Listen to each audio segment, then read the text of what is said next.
Hello viewers, আসসালামু আলাইকুম। সবাইকে ওয়েলকাম জানিয়ে নতুন আরও একটি এপিসোড শুরু করছি। আজকের এপিসোডে থাকছে মাত্র কয়েকটি উপকরণ দিয়ে খুব মজার একটা ডেজার্ট রেসিপি, সেটা হচ্ছে গাজরের পুডিং। গাজর আর কয়েকটি উপকরণ দিয়ে এত মজার একটা ডেজার্ট রেসিপি তৈরি করা যায়, চলুন রেসিপিটি দেখে নিই।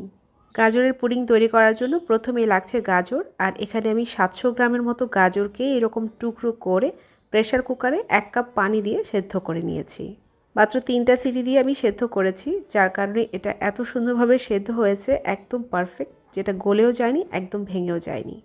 আর হাতের কাছে যদি প্রেসার কুকার না থাকে তাহলে আপনারা চাইলে এটাকে কুচি করে কেটে সামান্য পরিমাণে দুধ কিংবা পানি দিয়েও ভালোভাবে সেদ্ধ করে নিতে পারেন।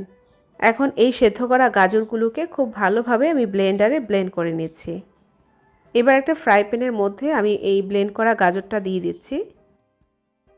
আর এটা খুব সুন্দরভাবে ব্লেন্ড হয়েছে, এর মধ্যে কিন্তু কোনো ধরনের গাজরের আস্ত অংশ নেই।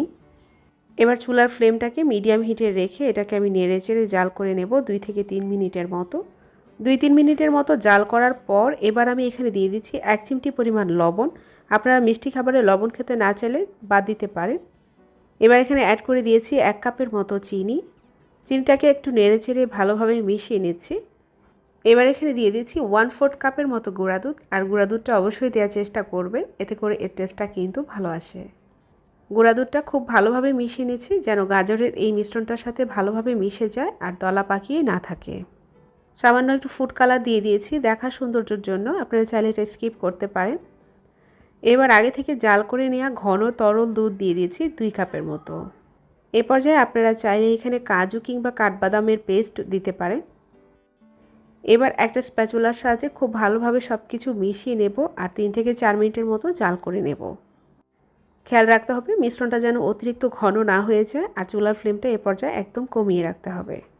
এবার আমি নিয়েছি 1.5 টেবিল চামচের মতো আগার আগার পাউডার, আর নিয়েছি 2-3 টেবিল চামচের মতো দুধ, যেটা নর্মাল টেম্পারেচারে আছে, সেটা আমি খুব ভালোভাবে মিশিয়ে নেব। আসলে স্পেসটা এত ছোট হয়ে গেছে যে ভালোভাবে মেশানো যাচ্ছে না, এটা অনেকটা দলা পাকিয়ে যাচ্ছে। সেজন্য একটা বড় কাপের মধ্যে এই মিশ্রণটা নিয়ে ভালো করে নেড়ে চেড়ে মিশিয়ে দিয়ে দিচ্ছি গাজরের মিশ্রণের মধ্যে। এটা মূলত জমাট বাঁধতে সাহায্য করে। এটা হাইকো ব্র্যান্ডের আগার আগার পাউডার, যে কোনো ধরনের বড় সুপার শপে পেয়ে যাবেন। এটা মাত্র 100 টাকা নেবে। আগার আগার পাউডারটা দিয়ে অনবরত জাল করে মিশিয়ে নিয়েছি 2 থেকে 3 মিনিটের মতো। এবার আমি এখানে 1 চা চামচের মতো ঘি দিয়ে দিচ্ছি, যেন ফ্লেভারটা আরও সুন্দর আসে। এবার চুলার ফ্লেমটা আমি বন্ধ করে দিচ্ছি, আর এটাকে সাথে সাথে আপনারা যে পাত্রে এটাকে সেট করবেন সেই পাত্রে ঢেলে নিতে হবে। এবার একটা কেক মোল্ডের মধ্যে আমি সামান্য তেল ব্রাশ করে নিয়েছি আর এই মিশ্রণটা ঢেলে দিচ্ছি। আর এই রান্নাটা শেষ হওয়ার সাথে সাথেই কিন্তু এটাকে ঢেলে নিতে হবে, কোনোভাবেই এটাকে কিন্তু হাঁড়িতে রেখে দেওয়া যাবে না, এতে করে এটা হাঁড়িতেই জমে যাবে। এবার এই পুডিংয়ের মিশ্রণটা সম্পূর্ণ ঠান্ডা হয়ে যাওয়ার পর নর্মাল ফ্রিজে রেখে দেব 2 ঘন্টার জন্য। নর্মাল ফ্রিজ থেকে নামিয়ে 2 ঘন্টা পর আমি এটা আপনাদেরকে দেখিয়ে দিচ্ছি, এটা কিন্তু জমে গেছে।